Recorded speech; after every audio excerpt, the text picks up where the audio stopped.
Bonjour à tous, alors nouvelle vidéo pour vous montrer mes derniers achats, là, de décembre. J'ai mis plusieurs achats ensemble. Non, plusieurs achats ensemble. Donc voilà, j'ai un peu tardé à tourner cette vidéo, mais bon, voilà, j'étais pas trop motivé, et puis j'ai tourné plusieurs fois, mais j'étais pas trop convaincu par ce que je disais. Du coup, je l'ai recommencé pas mal de fois, mais bon, j'espère que cette fois c'est la bonne. Si de toute façon, si vous entendez ça, c'est que c'est la bonne, ou en tout cas que je considère que c'est pas trop mal. Mais bref, je vais pas trop m'attarder sur l'intro, donc je vais commencer. Voilà, je vais commencer maintenant. Donc, on a d'abord Perfouettar Corporation tome 4. Bon, j'ai un peu de mal à me rappeler tout ce qui se passe parce qu'il y a un tome par an, donc il faudrait vraiment que je relise les 3 premiers, mais j'ai quand même relu le résumé du tome 1 et j'ai un peu refeuilleté le tome 1, et c'est un jeune homme, voilà, un jeune homme, il a la vingtaine, durant la crise au Japon, qui a beaucoup de mal à avoir un boulot décent, quoi. Il a un boulot pourri dans une petite supérette, voilà. Et un jour de Noël, voilà, enfin ça se passe le jour de Noël, la nuit, je crois que c'est la nuit du 24, ouais. Euh, j'ai mon épaule qui gratte, une information dont vous ne pouviez pas vous passer. Bref, je ne sais déjà pas parler, alors que la vidéo tourne depuis 1 minute 30. Bref, donc durant la nuit de Noël, enfin la nuit du 24, il vole un invendu, hein, voilà, il vole un gâteau qui était censé être jeté, mais bon, voilà, à sa supérette, et il est attrapé par le père Fouettard et amené pour travailler dans l'entreprise du père Fouettard qui était avant l'entreprise du Père Noël. Donc en gros, le Père Noël est mort et c'est le père Fouettard qui a pris les rênes de l'entreprise. Et il pousse le jeune homme là, comment il s'appelle, Miharu, voilà. Il pousse Miharu à venir travailler dans son entreprise. Ah, bref, dans l'entreprise du Père Noël. Bref, donc c'est assez spécial, comme vous avez pu l'entendre. C'est un... Ah, je me replace. Parce que j'ai un peu mal aux jambes. Voilà encore une information dont vous ne pouviez pas vous passer. Donc, voilà, c'est assez spécial, hein. C'est par le même auteur, la même auteur, la même personne, parce que je sais pas si on dit auteur ou autrice. Autrice, ça fait quand même un peu bizarre. Donc, je veux dire, la même personne qui a fait Les vacances de Jésus et Bouddha. Du coup, c'est aussi un titre assez particulier. Mais j'avais bien aimé les 3 premiers, du coup, à voir. Ouais. Même si le tome 3, je me souviens que j'avais pas tout compris ce qui se passait, les révélations qu'il y avait dedans. Bref, après, on a Bloom Into You, tome 8, le dernier de la série. Je me suis un peu préparé. Donc, je vais vous montrer le résumé du tome 1, parce que je sais pas trop comment le résumer. Voilà, n'hésitez pas à mettre pause, hein. Et je vous remets à mettre pause pour lire le résumé. Et bon, là, j'ai relu les 6 premiers tomes et lu les tomes 7-8. Et j'ai beaucoup aimé. Ouais, j'ai beaucoup aimé ce manga. C'était vraiment cool. Ouais, c'est surtout... ouais, je veux pas en dire plus, mais c'était vraiment cool. Et, ouais, même si, même en relisant le tome 1, voire même le tome 2, j'ai pas trop accroché. J'ai eu du mal à me mettre dedans, mais les tomes d'après, j'ai beaucoup aimé. Après, voilà, c'est pas forcément un style qui plaît à tout le monde, du slice of life, hein, du tranche de vie, vie scolaire, en fait, parce que là, je traduis les termes en anglais. Je traduis les termes de l'anglais. Ouais, aussi Yuri, du coup, voilà, c'est pas forcément pour tout le monde, mais moi j'aime bien. Ouais, c'était cool.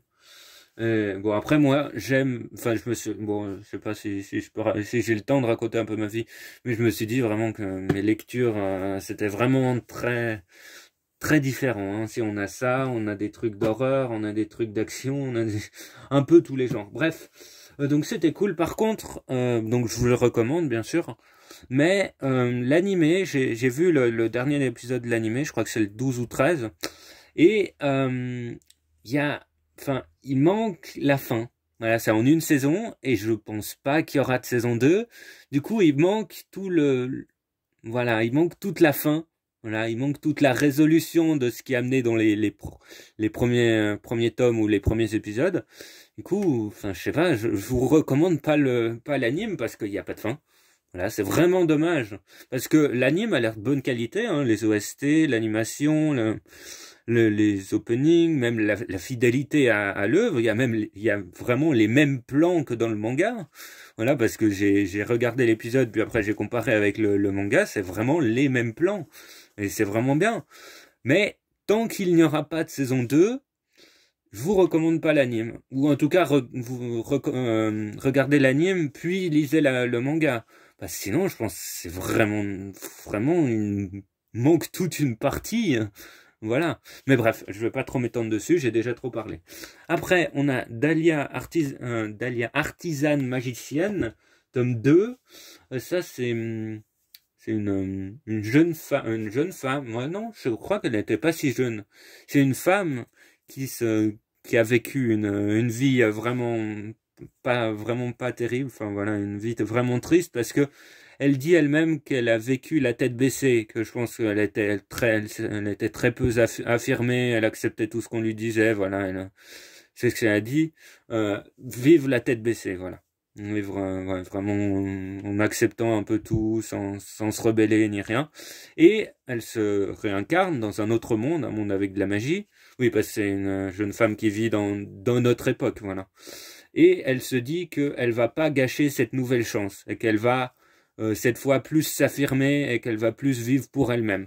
Bref, et c'est un peu le point de départ, et voilà. Et aussi, elle renaît, euh, en tant que fille d'un célèbre artisan magicien. Je veux pas trop développer parce que sinon la vidéo va faire 3 heures. Mais voilà, c'est un artisan magicien et si vous lisez, vous aurez plus de détails sur ce que c'est cette profession. Mais bref, en gros, produire des objets avec l'aide ouais, produire des objets qui vont pouvoir être utilisés dans le quotidien. Voilà. À peu près. J'explique assez mal, mais je veux pas trop m'étendre dessus. Mais le premier tome m'avait vraiment plu, même si il allait assez vite. Enfin, il y a vraiment... Il s'enchaînait beaucoup, mais voilà, j'avais bien aimé le tome 1, donc à voir avec le tome 2, et en tout cas, sur le tome 1, je vous recommande. Après, comme je dis je lis des trucs qui n'ont rien à voir, Sacrificial Vote, tome 2, ça, bon, comment je peux parler de ça? Faudrait que je relise le tome 1 parce que, encore une fois, je me souviens pas très bien. Mais, ouais, c'est à peu près dans l'esprit de King's Game, pour dire un truc qui est assez connu, ou dans Death Choice. Mais c'est moins connu, du coup, je préfère garder l'image de King's Game. Mais voilà, un jeu morbide c'est genre, ils doivent voter pour le plus, enfin, c'est un vote de popularité et les moins votés ont un gage, enfin, voient leur pire secret être révélé. Du coup, c'est un peu survival game avec ouais, c'est un manga horreur, ouais. Voilà, c'est sanglant, assez, voilà, ça parle encore, il y a aussi pas mal de sexualité, voilà, ça parle, pas mal sur la noirceur de l'être humain et tout, voilà. Donc ouais, c'est pas pour tout, c'est pas du tout dans le même genre. Disons que si on regarde, bon, je vais vous les mettre comme ça. Disons que ces quatre-là, ils sont pas du tout dans le même genre. Ils sont pas du tout dans des genres. Non, ils sont pas dans des genres semblables. Mais bon, voilà, si vous aimez bien les mangas d'horreur, de survival horreur, je vous le recommande. J'avais bien aimé le tome 1, même si je m'en souviens pas trop maintenant. Mais ouais, c'était cool. Ouais. Bref. Après, on a Children, tome 2. Le tome 1, c'est fini en 2 tomes. Du coup, je vais relire le tome 1 pour lire les deux à la suite. Mais c'est un jeune homme encore qui arrive à un nouveau boulot dans une sorte, je sais pas, dans une sorte d'orphelinat, non, un endroit où vivent des enfants, et il prend comme boulot de les garder. Voilà, il se dit, en plus c'est un boulot très bien payé, enfin voilà, c'est un boulot bien payé juste pour s'occuper d'enfants, voilà. Je crois qu'en plus il est nourri et logé. Voilà, du coup, il prend ce boulot et il se dit qu'il n'y a pas de problème. Mais une fois arrivé sur place, il remarque que les enfants ont des tendances un peu meurtrières. Ouais, je veux pas trop en dire plus, mais voilà, il se rend compte qu'il y a beaucoup de trucs bizarres dans cet établissement et que son boulot n'est pas si tranquille que ça. Voilà, mais bon, je pense qu'il y a beaucoup toutes les explications sont dans le tome 2. Mais voilà, c'est assez bizarre, c'est très sanglant, voilà, c'est pas à lire par tout le monde. Voilà. Surtout que c'est avec des enfants, du coup, c'est encore un peu plus spécial, mais voilà, je vais voir avec ce tome 2 ce que ça donne, surtout. C'est dans ce tome 2 qu'il y aura toutes les révélations, mais bon. Bref. Après, on a Gannibal, tome 2, encore un... Ça, bon, ça aussi, c'est pour public averti, hein. Voilà, je peux vous montrer, je vous le lisez pas. Et... Public averti, voilà. Donc ça, c'est résumer le tome 1, c'est un jeune policier, non, je pense qu'il est pas si jeune que ça, il doit avoir entre 25 et 30 ans, qui prend une place de travail, voilà, qui est emmené dans un petit village assez reculé, pour remplacer un autre policier qui a été porté disparu, voilà, et dans ce village, il y a des rumeurs comme quoi il y aurait des cannibales. Voilà. Et c'est un peu le point de départ. Un jeune policier qui vient vivre avec sa famille dans un village reculé, voilà, où il y a des rumeurs assez étranges. Mais bon, pour l'instant, dans le tome 1, il n'y avait aucune vraiment... Enfin, ça posait des interrogations, ça posait les débuts des mystères et tout. Donc, à voir, je sais pas trop...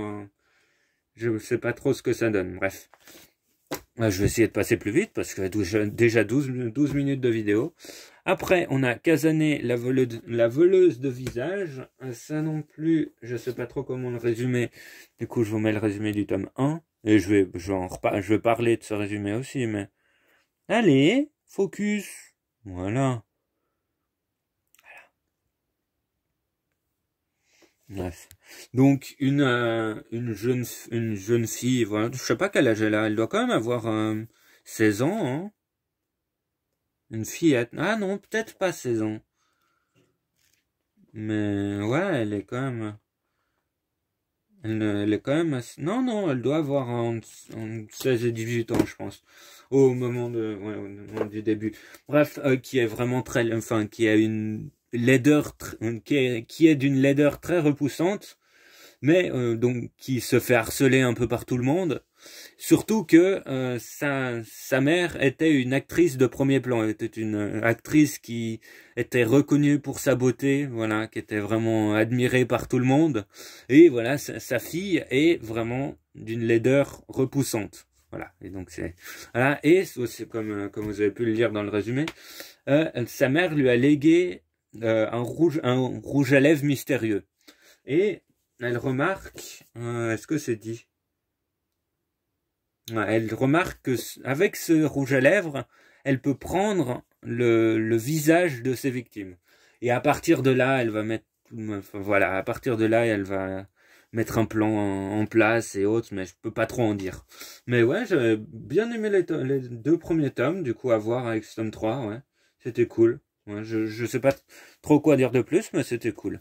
Bref, je vais essayer Ah non, ça je vais pas montrer le résumé. Kingdom of Knowledge, tome 2. Comment résumer le tome 1? Je sais pas trop. Ah, je sais pas trop comment résumer le tome 1. Surtout que je crois que le tome 1 dit pas grand chose. Ouais. Je pense que celui-là, je veux pas donner de résumé parce que...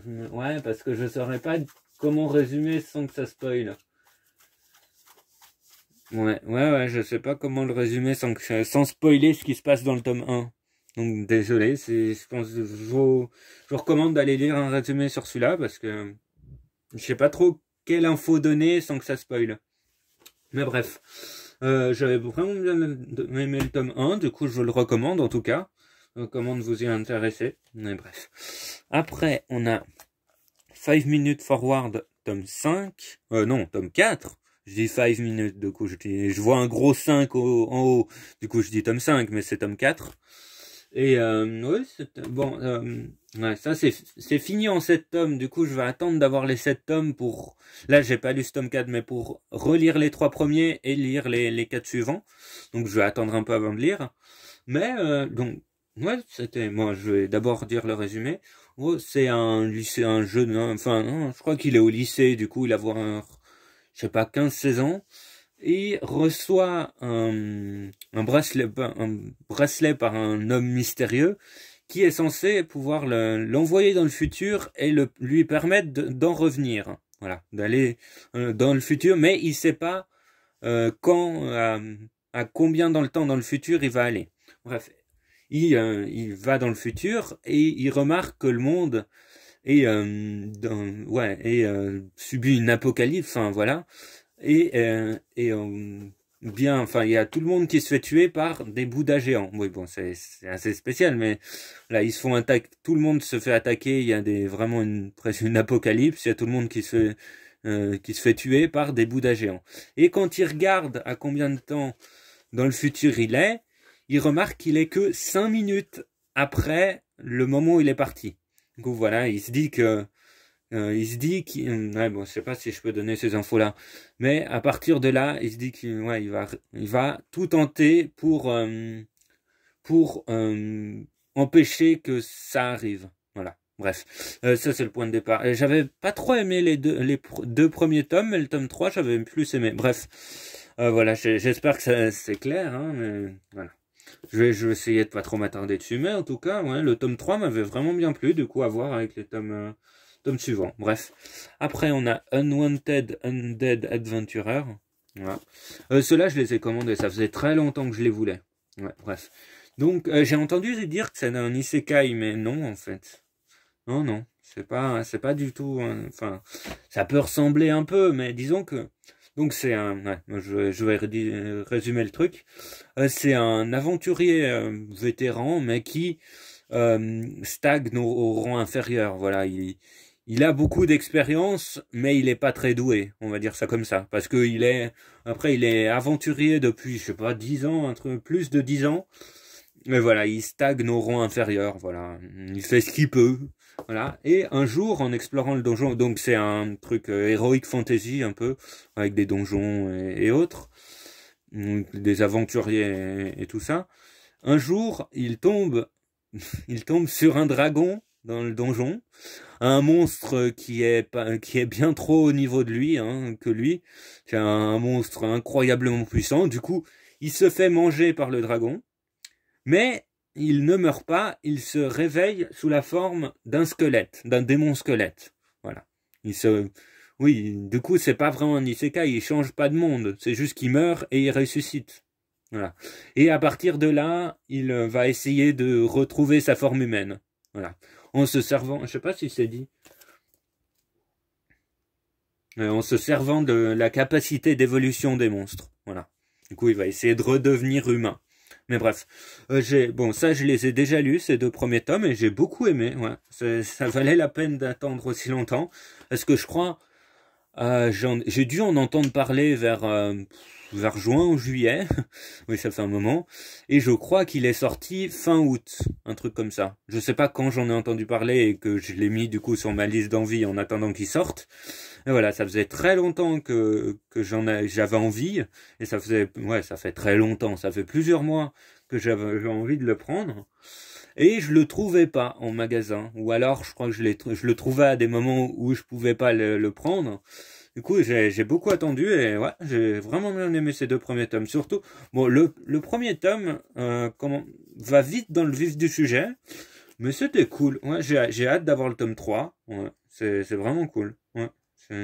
Mhm. C'est encore dans un style différent que les autres trucs, mais voilà. Bref, après, on a la fin du monde avant le lever du jour, hein, un truc très joyeux. Donc ça, je sais pas trop de quoi ça parle, mais c'est du Inyo Asano. Et vu que j'aime beaucoup l'auteur, voilà, j'essaye d'avoir ces différents. Là, par exemple, là, je vous montre la première œuvre d'Asano qui me tombe sous la main, mais bref. Oui, parce que j'ai quoi? J'ai Solanine, Un monde formidable, j'ai la fin, du coup j'ai celui-là, Fin du monde avant le lever du jour, J'ai le début de Bonne Nuit Poun Poun. Est-ce que j'en ai un autre? Je crois que c'est tout. Mais voilà, j'ai déjà plusieurs. Ah non, j'ai aussi Errance. Voilà, du coup, j'ai plusieurs œuvres de lui. Et j'aime bien à chaque fois. Du coup, voilà, j'essaye d'avoir ces différentes œuvres. Même si celui-là, je trouve qu'il est un peu cher pour son prix. Je crois qu'il est même un peu plus cher que les Perfect de Full Metal Alchemist. Alors que il est pas bien. Enfin, c'est presque un format classique. Du coup, c'est pour ça que je l'ai pas. J'ai beaucoup hésité à l'acheter. Mais bon, je me suis dit qu'il me faisait quand même très envie. Du coup, je l'ai pris. Ouais. Mais, donc ouais, je sais pas trop de quoi ça parle, mais bon. J'imagine de fin du monde avant que le jour se lève. Voilà, juste changer les mots du titre. Mais bref, ça doit être tranche de vie sur la société, et des trucs comme ça, sur les problèmes de vie et autres, comme un peu ses autres œuvres, je pense. Mais ouais, c'est cool. Ouais, moi j'aime bien cet auteur, donc je pense que c'est... Aussi, il a un style de dessin que j'aime bien. Je vous montre la première, il y a une première page, du coup ça spoil pas, je pense. Mais voilà, c'était... Ouais, ça a l'air cool. Bref, après, déjà 21 minutes. Hein. Bref, après on a Noble New World Adventure, tome 4. Bon, ça, le résumé va pas être très long. C'est un jeune homme, là, je sais pas, il doit avoir entre 16 et 18 ans, qui meurt pour arrêter un criminel. Enfin, voilà. Disons que il arrête le criminel, enfin, un criminel qui courait dans la rue avec un couteau. Donc, il l'arrête avec son propre corps. Donc, du coup, il meurt. Voilà, et il se réincarne en tant que noble, enfin en tant que fils de noble dans un monde dans un monde parallèle où il y a un monde heroic fantasy, voilà. Et il se réincarne en tant que fils de noble. Voilà. Et après aussi il se réincarne avec des capacités beaucoup trop élevées pour ce monde. Enfin genre il est beaucoup trop puissant, voilà. Mais bon, voilà, c'est assez classique, mais je trouve que c'est assez ouais, j'ai déjà lu ce tome 4 et ouais, ouais, c'est assez tranquille, je trouve que c'est sans prise de tête, c'est assez léger comme lecture. Ouais, moi j'aime bien. Ça n'a pas beaucoup de portée sur la psychologie des personnages ou des trucs comme ça, mais je trouve que c'est juste une lecture agréable à faire, moi je trouve. Enfin, à lire en tout cas. Ouais, voilà, moi j'aime bien. Bref, après on a Moi quand je me réincarne en slime, tome 13. Ça, je pense que c'est bien possible que vous connaissiez. Donc voilà, bon, en résumé, c'est aussi un isekai, c'est un... Je sais pas. Ah, c'est... Attends. C'est un... Je sais plus. Attends. C'est un... Ouais, c'est un travailleur. Oui, c'est un... Oh, désolé, mon cerveau a un peu planté. C'est un homme d'une trentaine d'années qui meurt, du coup. Et, ouais. Et qui se réincarne en tant que slime. Là, il se réincarne en tant que slime. Du coup, il a un peu moins de chance. Et voilà, il se réincarne avec aussi des capacités très puissantes. Et voilà, et après, il se passe, il se passe plein de choses, mais ouais. Donc, moi, je vous le recommande quand même, c'est cool. Il y a aussi l'anime, hein. J'ai vu, il y a une saison de 24 épisodes, un truc comme ça, 23-24 épisodes. Et la saison est bonne aussi, même s'il y a quelques petits changements. Ouais. Il manque quelques petits trucs, mais bon, c'est pas trop grave. Ouais, quand même, il y a quelques petits détails qui manquent, ouais, qui m'avaient un peu dérangé quand j'avais vu l'anime et que j'avais relu un peu derrière les trucs. Mais bon, l'anime est quand même de très bonne qualité, je trouve. Bref, du coup, ouais, je sais pas comment résumer plus, mais bon. Bref, après, on a First Job New Life, tome 4. Ça... donc le tome 4 c'est le dernier, du coup je vais relire les trois premiers, même si j'avais pas lu le tome 3 je crois, en prévision du tome 4 qui allait bientôt sortir. Et bon, en gros, je sais pas comment, enfin le résumé est très simple, c'est une, la découverte du monde du travail par une jeune femme. Voilà, c'est une jeune femme qui trouve son premier boulot dans une agence qui fait des les pancartes pour les jeux de pachinko. Je sais pas, c'est les jeux d'argent. Enfin, des jeux d'argent au Japon. Du coup, elle est graphiste pour faire les pancartes, les différentes pancartes qu'ils ont besoin dans le jeu, ou les pancartes avec les promotions, des trucs comme ça. Du coup, elle est engagée comme ça, et elle fait la découverte du monde du travail à travers ça. Et ouais, encore un truc qui a pas forcément grand chose à voir avec les autres trucs que je lis là, mais ouais, c'est cool, c'est une tranche de vie, société, enfin chemin, ouais, je trouve que c'était cool. J'avais bien aimé les deux premiers tomes. Bref, Après, on a Rendez-vous au crépuscule. Ça, je vais vous montrer le résumé du tome 1 pour pas donner plus d'infos que nécessaire. Si le focus est avec moi. Voilà. Après, je vous mets les thèmes. Voilà.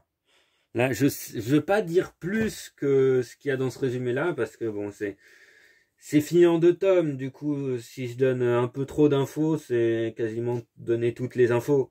Mais bref, ouais, j'ai bien aimé le tome 1, du coup, j'ai hâte de lire ce tome 2. J'ai pas forcément grand-chose de plus à dire, mais voilà. Après, on a Sorcière en formation. C'est une... Voilà, ouais, elle a 15 ans. Ouais, elle a 15 ans, du coup, elle est arrivée dans une ville pour terminer sa formation de sorcière, et je crois que une fois qu'elle aura terminé sa formation, elle pourra choisir un peu la voie qu'elle veut. Je crois que elle, ce qu'elle veut faire, c'est entrer dans le lycée, aller au lycée, voilà, laisser un peu de côté la magie pour aller au lycée, enfin, je crois. Voilà.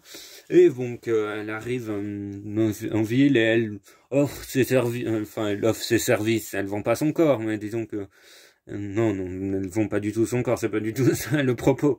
Juste qu'elle utilise sa magie pour régler les problèmes des gens. Voilà, par exemple, trouver un chat ou des trucs comme ça. Voilà, c'est assez tranquille comme truc. Et ça me rappelle pas mal le film, Kiki la petite sorcière, voilà, je sais pas si vous connaissez, un Ghibli, c'est quand même assez connu, mais bon, il n'est pas aussi connu que Totoro ou le château dans le ciel ou le château ambulant. Voilà, il n'est pas aussi connu Kiki la petite sorcière, mais je trouve que ça a le même, à peu près le même truc, enfin c'est à peu près la même ambiance, le même contexte, mais ouais, c'était cool. Bref, après on a, oh la vidéo est beaucoup trop longue, après on a Switch Me On tome 2, ça je crois que je l'avais résumé en détail il y a pas longtemps, du coup voilà. Je vous laisse aller chercher. Désolé si je l'ai pas fait. Hein. Mais bon, le tome 1 m'avait bien plu, même si je trouve que c'est quand même pas mal axé sur les relations charnelles, on va dire ça comme ça. Et voilà, c'est pas forcément... Ça m'intéresse pas forcément tant que ça. Que ce soit trop axé là-dessus, l'histoire commande pas forcément plus, mais... Voilà, c'est quand même cool le premier tome, du coup j'ai commencé. Après, on a Faraway Paladin, Paladin, tome 4, ça je l'ai pas résumé récemment du coup. Ouais bon, mais je vais pas trop pouvoir en dire, mais c'est c'est pas un jeune homme, là c'est un homme, je sais pas quel âge il avait, qui meurt et qui se réincarne encore une fois. Voilà, j'aime bien ce point de départ. Mais il n'a pas trop de souvenirs de sa vie de sa vie d'avant, mais il se souvient que c'était une vie décevante. Il se souvient que son ancienne vie est décevante, mais il se souvient pas trop des détails. Bref, et il se réincarne aux côtés d'une famille de morts-vivants. Il y a un fantôme, il y a une momie et il y a un squelette. Et après, bon, pourquoi, comment il est là, on va l'apprendre au fil des tomes. Du coup, je vais pas trop dire parce que disons que dans le premier tome, ça pose pas mal de trucs, et dans le tome 2 et 3, ça répond à déjà pas mal d'interrogations de base. Et voilà, je veux pas vous spoiler le tome 2 et 3, parce que j'ai beaucoup aimé, enfin, j'avais bien aimé le tome 1, et j'ai beaucoup aimé le tome 2 et 3. Ouais, vraiment, du coup, je peux pas trop vous en dire, mais je vous le recommande vraiment. Ouais, je vous le recommande beaucoup. Et j'ai déjà feuilleté ce tome 4, et vraiment, il m'a l'air aussi bien que le tome 2 et 3, en tout cas. Bref, je vais essayer d'accélérer un peu, presque une demi-heure. Après, on a Iruma à l'école des démons, tome 4. Voilà, ça, je l'ai résumé il y a pas longtemps, du coup, je vais pas me réattarder dessus, mais voilà, c'est vraiment cool. Ouais, fantasy, c'est surtout, c'est pas mal une comédie. Bref, après, on a Demon Slayer, tome 13 et 14. Ça, j'ai pas besoin de résumer, normalement. Voilà, ça a tellement fait parler de lui que... Bon, je pense que normalement vous connaissez, mais j'ai beaucoup aimé, ouais, j'aime beaucoup ce manga. Peut-être qu'il faudrait que je relise quelques tomes, et que aussi, je sais pas ce qu'ils ont fait avec le film. Le film, je l'ai pas trouvé avec des sous-titres. Du coup, à voir si je peux trouver le film un jour, mais j'ai vraiment hâte de trouver le film. Mais en tout cas, Demon Slayer, j'aime beaucoup. Ouais, je vais pas trop m'attarder dessus parce que c'est très possible que vous connaissiez déjà. Après, on a Transparent, tome 4. Ça, je crois que je l'ai résumé il y a pas longtemps. Ouais, ça, je crois que je l'ai résumé. Mais le tome 4, c'est le dernier. Ouais. Je crois que le tome 4 c'est dernier. Et ça a un style assez particulier, mais moi j'aime bien.